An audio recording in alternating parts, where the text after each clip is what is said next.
Ashamaa harka fuunee jaallatamtootaaf kabajamtoota hordoftoota Zaaraa Intartiimentii nageenyi ishee lageeniif gaarri kutee bahee qilleensa keessa naannoo bakka jirtanitti isin haa ga'u. Nagattaansee namoonni YouTube chaanaalii kootiif haarawaa taatan nutti dabalamaa faamilii keenya ta'a qorratina alatti. Chaanaalli kun kan keessanii kan Oromoo hundaatii wantoota baay'ee asirraa hojjechuu dandeenya. waan beektan nu barsiisaa waan beeknu nurraa baradha namoonni dura faamilii kiyya taatan baay'ee isin jaalladha yeroo dheertuu wajjin dabarsiniif galatooma ammas na wajjin turaa isin jedha viidiyoo kiyya barnootaaf waan kamiinuu wal qabatee miti viidiyoon kiyya kanarraa baga ilba kudha shangeetan isinin jechuu barbaada isaarratti guyyaa yaadannoo gootota guyyaan kun guyyaa baay'ee kabajamaa guyyaa Oromoo seenaa guddaa qabudha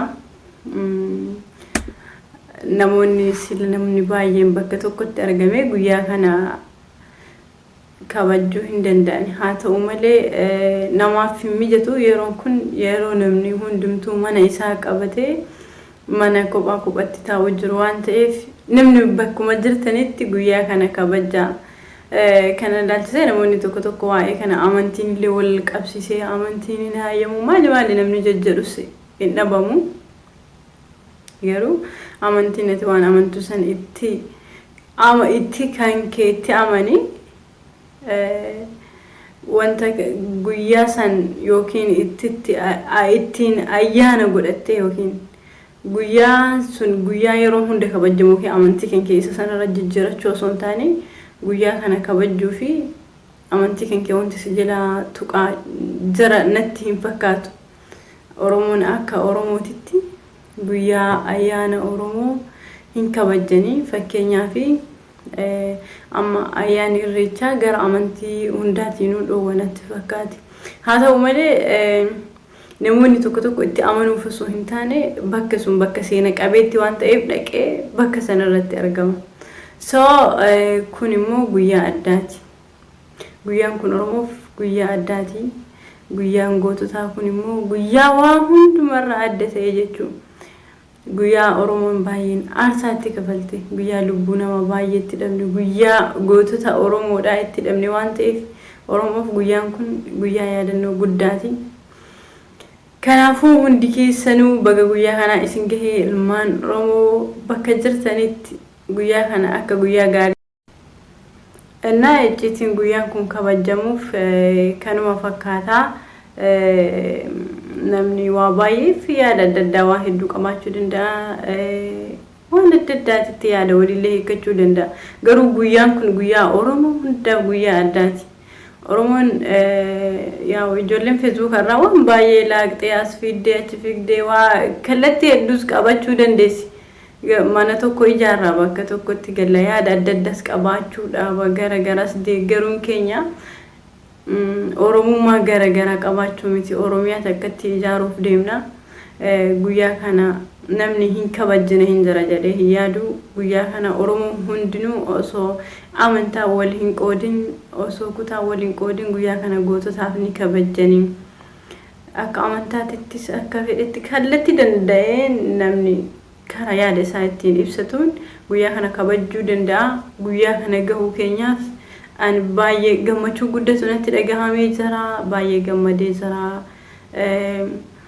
namoonni sirbanis dhiichisanis akka ta'es gara amantiitti kallattii itti toleen guyyaa kana ayyaaneffachuu danda'an guyyaa kana kabajuu danda'an yeroo ammaa kana garuu namni hundumtuu kophaa taa'ee lubbuu isaatiifuu waa ayyaanaa fi miti lubbuma isaatiifuu hundi isaa manatti galee kophaa qaqqabatee mataa hojjira namni bakka tokko deddeebi'ee taa'u yookiin wal bira deemuun yeroo ammaa kana baay'ee waan ulfaatuuf jechaadha bakka jirtanitti guyyaa kan dandeettan akka goototaaf kabajjitanii kan hin dandeenye immoo homaa rakkoon qabu yaadaan faana jiraachuun ani immoo isin yaadachiisuuf hordoftoota Zaaraa Intartiimentii namoonni tokko dhimma amantiitiin wal qabee waan fedhe hiikachuu danda'a sun mirga yaada dhuunfaa keessaniiti.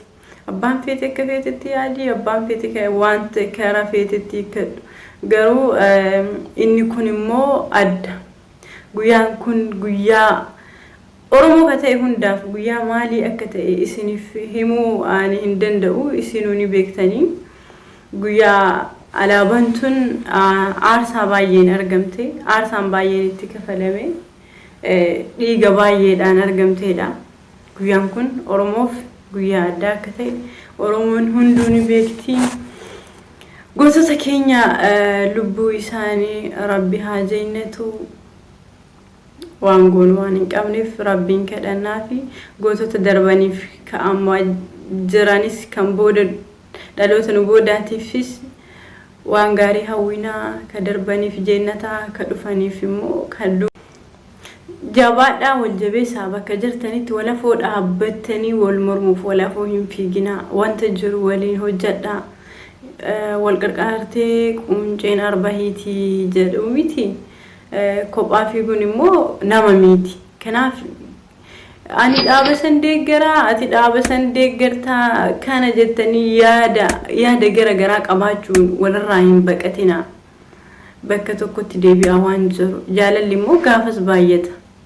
Gaafa itti namatti dhiyaattee ekeleen sun nan deeggaruu, ekeleen sun nama kiyya hin faarsine, ekeleen sun nama ganda hiyyaa hin faarsine jettee irraa hin baqatin. Atis waan jaallattu faarsi, innis waan jaallatu haa faarsu.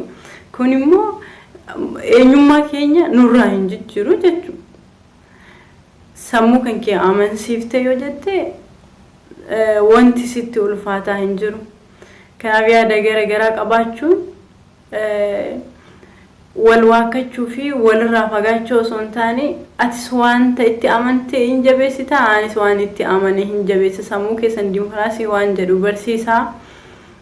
Jabaadhaa barri bara bilisummaa kanas hoggaa jedhe namni baay'een namni tokko deeggartoonni dhaaba tokko hin aaran bilisoomne jedhan osoo Oromoon hidhamu osoo Oromoon dararamu bilisummaa isa kanaa miti. Gaafa Oromoon hiree isaa murteeffatte biyya isaa irratti abbaa biyyaa taate bilisummaan guyyaa sanii. Guyyaan kun guyyaan har'aa kun kan kabajamuuf aarsaa guddaa Oromoon kaleessa kafalte jechuudha. Aarsoti baay'ee Oromoon kafalte sababa kanaaf kabajama guyyaan kun. Aarsaan kun ilaa amma kafalamutti jira. Kanaaf ilmaan Oromoo tokkummaan humnaa adda faca'uu keessa waa baay'eetu jira. Diinni jidduu keenya keessa seenaa adda hin facaanuu waan jiru wal cinaa dhaabbachuutu nuuf gaariidhaan itti fakkaate akka yaada hiyyaatti garuu namni yaada isaa qabaachuu danda'a. Yeroon kunis yeroo ulfaataadha. Yeroo ani asiin akkana ta'e ani kana deeggiraa ati sen deeggirtaa bakka inni sun na fakkaatu Rabbi gaafuma nu uumu sis kalarii biraa si kennee si uume qaamuma keenya iyyuu garagara godhee yaada garagaraa qabaachuun keenya immoo wal jibbuuf yookiin hammeenya akka hin taane beekuu qabdanii. Namoonni guyyaa kana walitti dhuftanii kabajjitan ayyaana gaarii isinii haa ta'u. Kan kophaa kophaatti kabajjitan illee akka dandeessanii kallattii amantiitiinis gara danda'e namoonni sirbitanii maal gootaniitti ayyaanessitanis kallattii dandeessaniin guyyaa kana guyyaa gootota akka kabajjitan abdii isinirraa qaba. Soo haasawa kiyya goola buuf deema. Asirratti waa baay'ee isin yaadachiisuu qofaaf taa'ee ayyaanessa irratti sagantaa godhee hirmaachuu waan hin dandeenyeef garuu isin yaadachiisuu qofa barbaadeeti. Akka guyyaa kana yaadattaniif namni akka hin yaadattanis akka yaadattanis beeka. Anis gammachuu kiyya ibsachuu fi gammachuun silaa yeroo tumana keessatti hidhamaa ta'e malee namoota walitti waamanii ilmaan Oromootiin bakka tokko dhaabbatanii bakka tokko taa'anii ayyaanessanii haa ta'u akka dandeenyetti bakkuma jirtanitti wanti dadhaabame hin jiru waan ta'eef kanaaf wal jabeessaa wal cinaa dhaabadhaa isiniin jedhaa. Barri bara bilisummaa bara dhukkuba kanas Rabbi nurraa kaasee waa hundumayyuu geenyu نفاتاسي دعوتو تزارا انترتينمنتي باي سنجالة ترتين كيسن زارا انترتينمنتي وجينات وانا لقي فتاني بقلتو ما انجا فيديو براتي وريت دي بنو نجانا ترى